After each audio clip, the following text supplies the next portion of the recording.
নমস্কার বন্ধুরা, welcome to my channel my fortune story. আশা করছি আপনারা সবাই ভালো আছেন।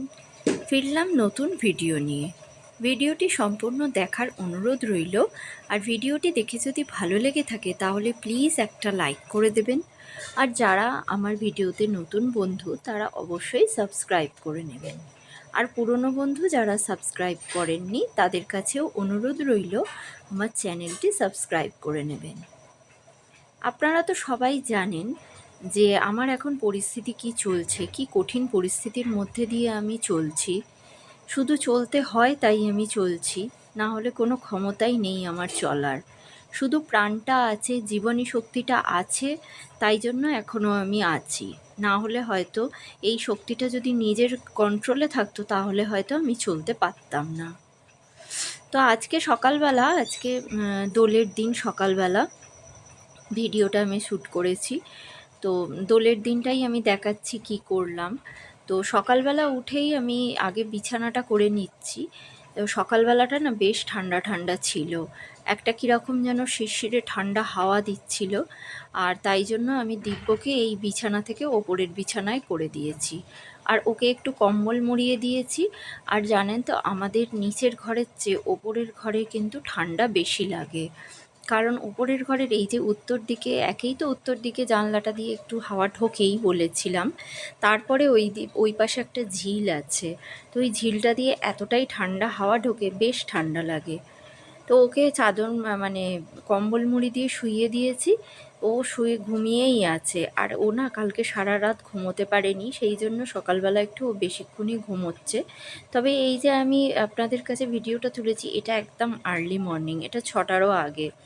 কারণ তারপরে আমি আস্তে আস্তে এগুলো সব রোদে দিতে দিতে বিছানা করতে করতে আস্তে আস্তে একটু সকালটা মানে আলোটা বেশি ফুটলো। তো সকাল, কারণ ও ঘুমোতে পারেনি কালকে রাত্রিবেলা, কারণ ওর খুব কাশি হচ্ছে। আর কাশতে কাশতে না ও কালকে বমি করে দিয়েছে, অনেকবার বমি করেছে, 2-3বার করে। তো আমি কি করব, এই সব কম্বল টম্বলে যখন বমি করে দিয়েছে, ওর কম্বলটা তো পুরো ভাসিয়ে দিয়েছে বমি করে, আর আমার কম্বলটাতেও একটু লেগেছে। তা সেইগুলো জাস্ট আমি একটু জল দিয়ে ধুয়ে, মানে যে জায়গাগুলো বমি লেগেছে সেইগুলো ধুয়ে দিলাম। আর ওর যে কম্বলটায় বমি করেছে সেইটা আমি কেচেও দিয়েছি। তো ওকে ওপরে শুইয়ে দিয়ে আর আমি সব বিছানা টিছানা করে নিলাম, বিছানার চাদরটাও পাল্টে দিয়েছি। আসলে জানেন তো, বাচ্চা মানুষ ও তো করে ফেলেছে, কিন্তু বমির গন্ধটা তো খুব বাজে লাগে আমার। বিছানা টিছানা নোংরা থাকলে না আমি একদম শুতে পারি না। আর এটা তো খুবই খারাপ, স্বাস্থ্যের পক্ষেও খারাপ, ওর পক্ষেও খারাপ হবে, যেহেতু ও বমি করে দিয়েছে। তো বাজে গন্ধ বেরোবে, স্বাস্থ্যের পক্ষে খারাপ, সেই ভেবে আমি সকালবেলা উঠেই খুব তাড়াতাড়ি ওকে অন্য বিছানায় ট্রান্সফার করে দিয়ে বিছানার চাদর পাল্টে সমস্ত কিছু আমি ঠিকঠাক করে, আগে আমি যেসব না ওর কাঁথা টাথা পড়েছিল, কাঁথা কম্বল বিছানার চাদর, এগুলো সমস্তটাই আমি আগে কেচে দিলাম। কেচে দিয়ে আমি রোদে দিয়ে দিলাম, কারণ জানি এখন ঠান্ডা ঠান্ডা থাকলেও বা কী হবে, এতটাই রোদ উঠবে পরে, তখন কিন্তু ভালো মতো শুকিয়ে যাবে। আর যদি আগে কেচে দিয়ে দেওয়া যায় তাহলে আমার কাজটা অনেক এগিয়ে থাকবে, ওগুলো সব শুকিয়ে গেলে আমি তুলে টুলে রেডি করতে পারবো। একে তো আমার মন মেজাজ খারাপ, ভালো নয়, তারপরে আবার এই এক্সট্রা কাজগুলো, তো যাই হোক সেটা তো করতেই হবে। ও তো বাচ্চা মানুষ, আর ওরও তো শরীরটা অসুস্থ হয়েছে বলেই ও করেছে। আমার যে মন খারাপ তাতে আমার শক্তি নেই, সেগুলো তো আর ওর বোঝার ক্ষমতা নেই। আর বুঝেই বা কী করবে, ওরও তো শরীর খারাপেই এটা হয়েছে।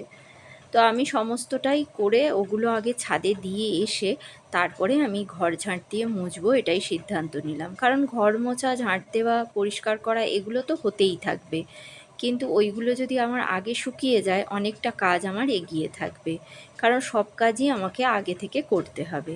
আর কি জানেন তো, সব সময় মনে একটা চিন্তা হচ্ছে যে মামনি কেমন আছে। মামনির কথা, মানে যখন আমরা না, আমি তো যাচ্ছিই না, প্রায় ভিজিটিং আওয়ার্সে যখন দাদা যায় তখন আমার এত চিন্তা হয় যে কতক্ষণে ভিজিটিং আওয়ার্স থেকে আসবে, ফিরে এসে কেমন আছে খবরটা দেবে। আর আরেকটা চিন্তাও আমায় সব সময় কুড়ে কুড়ে খায়, কি জানেন তো, যে ভিজিটিং আওয়ার্সে গিয়ে আমরা ওই তো 10 মিনিটের জন্য দেখতে দেয়, 10 মিনিটে দেখে সর্দি যায়, দিদি যায়, দাদা যায়, এরা 10 মিনিট দেখে পেশেন্টের অবস্থা কেমন সেটা এসে ডেসক্রাইব করে। কিন্তু 24টা ঘন্টাই তো সে এই যে শরীরটা খারাপ তার, সেটা সাফার করছে, কত কষ্ট হচ্ছে তার, এটা ভেবে না আমার খুব কষ্ট লাগে, খুব কষ্ট পাই। কেন জানি না, আর কেন জানার ব্যাপারটাই বা কী। আসলে নারীর সাথে সম্পর্ক আছে তো, নারীর টানে নারীর সম্পর্কে এটাই হয়। মা যদি কষ্ট পায় তার সন্তানেরা ঠিক বুঝতে পারে, আবার যদি সন্তানেরা কষ্ট পায় না, মা ঠিক বুঝতে পারে। কারণ এটাই হচ্ছে নারীর টান, নারীর সম্পর্ক। এইটা প্রবাদ শুনেছিলাম, নারীর টান তো তাই সব বুঝতে পারছে, কিন্তু আজকে হাড়ে হাড়ে টের পাচ্ছি যে নারীর টান কী জিনিস হয়। তো আমি সমস্ত কিছু ঘরদোর পরিষ্কার করে আমি চান টান করে চলে এলাম আজকে ঠাকুরকে একটু জল দিতে। তো আজকে যেহেতু দোল পূর্ণিমার, আমি তো কোনো বছরেই দোল খেলি না, আর ভেবেছিলাম এবারে দিব্যকে আমি দোল খেলাবো, কিন্তু ও তো প্রথম বছর কিছু বোঝে না, যাই হোক দাদা দিদির সাথে একটু বেরোবে। কিন্তু মামনির যেহেতু এই রকম অবস্থা, এই পরিস্থিতিতে কোনো রকম ফেস্টিভ্যাল এনজয় করা আমার মনে হয় না সেটা উচিত হবে, বা সেটা মনের দিক থেকে আমি প্রস্তুত। ওকে রং কিনে ওর হাতে দিয়ে ওকে শেখাবো, আমি সত্যি বলতে কি এতটা স্ট্রং মেন্টালিটির মেয়ে নই। তাই জন্যই আর ওকে আমি এবছর দোল খেলাবো না, সিদ্ধান্ত নিয়েই নিয়েছিলাম। তো নিচে বলছিল ওরা যে বাচ্চারা দোল খেলবে, তা আমি বললাম ওর জন্য কিছু আনতে হবে না, ও দোল খেলবে না। তো ওরাও সিদ্ধান্ত নিল ওদের বাচ্চারাও দোল খেলবে না। তো এবছর আমাদের বাড়িতে প্রায় দোল বন্ধই, কিন্তু যাই হোক তবুও ভগবানের আরাধনাটা আমি কম করতে ছাড়িনি, কারণ যেটুকু আমার সাধ্য সেটুকু দিয়েই আমি ভগবানের আরাধনা করতে চাই। কারণ ভগবানকে না ডাকাটাও এটাও একটা শুভ লক্ষণ নয়, এটা অশুভ লক্ষণ। ভগবানকে ডাকাটাই শুভ লক্ষণ।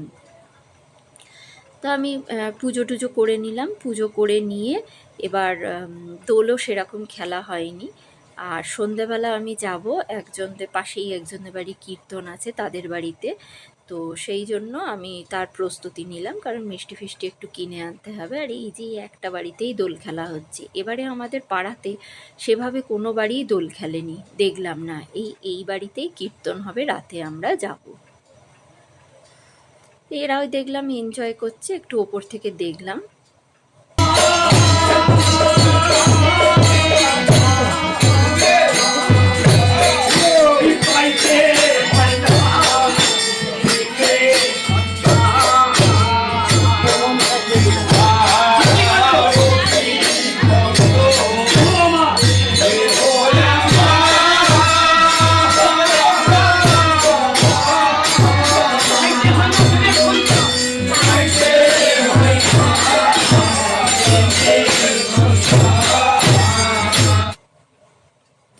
আমার পাশে বসে থাকা কাকিমাটাই এনার বাড়িতেই আজকে কীর্তন হচ্ছিল, অনেক করে বলেছিল যেতে, তাই জন্য আমি গেলাম। কিন্তু বেশিক্ষণ বসিনি, জানো তো, মন ভালো লাগছিল না।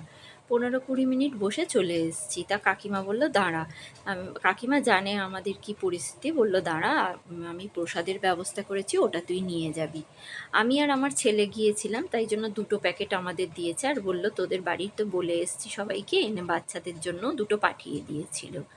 ওদের প্যাকেটে ছিল আলুর দম আর লুচি আর মিষ্টি, এই আইটেম করেছিল। তো যা করেছিল কীর্তনের আসরে একটা ভালোই আইটেম করেছিল। আমি সন্ধেবেলা এইগুলো নিয়ে চলে এলাম। আমি ওই 9:30 নাগাদ বাড়িতে ফিরে এসেছিলাম। তারপরে এই লুচি আর এই লাড্ডু দিয়ে আমি দিব্যকে খাইয়ে দিলাম, আর বাচ্চাগুলো খাবো খাবো করছিল বলে ওদের আমি আলুর দম দিয়ে লুচি দিয়ে দিলাম, ওরা এই খেয়েছে। ওদের যেতে বললাম, পুটুর পড়া ছিল ওই জন্য ও যেতে পারেনি, আর তুতুর হঠাৎ কী হয়ে গেল জানি না, বলল যাব না। তো যাই হোক, এই প্রসাদ যা এনেছিলাম তাতে করে আমাদের 4 জনের হয়েই গেল। আমি আর বেশি কিছু খাইনি, এই একটা আলু দিয়ে একটা লুচি খেয়েছিলাম, কারণ আমার গলা দিয়ে আর নামছিল না।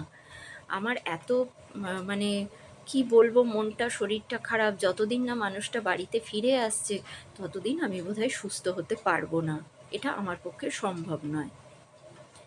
ওদের দিয়ে দিলাম, আর বাদ বাকি যা 2 প্যাকেট 3 প্যাকেট যা থাকবে সেটা দাদা বৌদি রাতে কি করে জানি না, ওরা খাবে কি খাবে না, কি ফ্রিজে রেখে দেবে সেটা ওরা পরের ব্যাপার বুঝবে। তা আমি এতে একটু পুটুকেও দিয়ে দিলাম, ও খাবো খাবো করছিল। আসলে নতুন একটা জিনিস তো, বাচ্চা মানুষ দেখে তো শখই হয়, ও যেহেতু বেশি খেতে পারে না তাই আমি আগে ওকে দুটো দিলাম আর বললাম পরে নিবি। আর ও বলল আমাকে অল্প একটুখানি লাড্ডু দাও, আমি বেশি খাবো না, তাই জন্য ওকে আমি হাফ লাড্ডু দিলাম। যে একটু মিষ্টি, আমি বললাম একটু মিষ্টি অন্তত খা। এইভাবে খেয়েই আমরা রাত্রিবেলা তারপরে শুয়ে পড়লাম। আর দোলের দিনটা এইভাবেই আমাদের নিরানন্দভাবে কেটে গেল। তো এই রকম দোল উৎসব পালন করা আমার জীবনে বোধহয় এই প্রথমই এলো। আর কি বলবো, যা চরম পরিণতি তাই হবে। তো ভিডিওটি আজ এই পর্যন্ত রাখছি, ফিরবো নতুন ভিডিও নিয়ে। ততক্ষণের জন্য সবাই ভালো থাকবেন, সুস্থ থাকবেন, ভগবান সবার মঙ্গল করুন।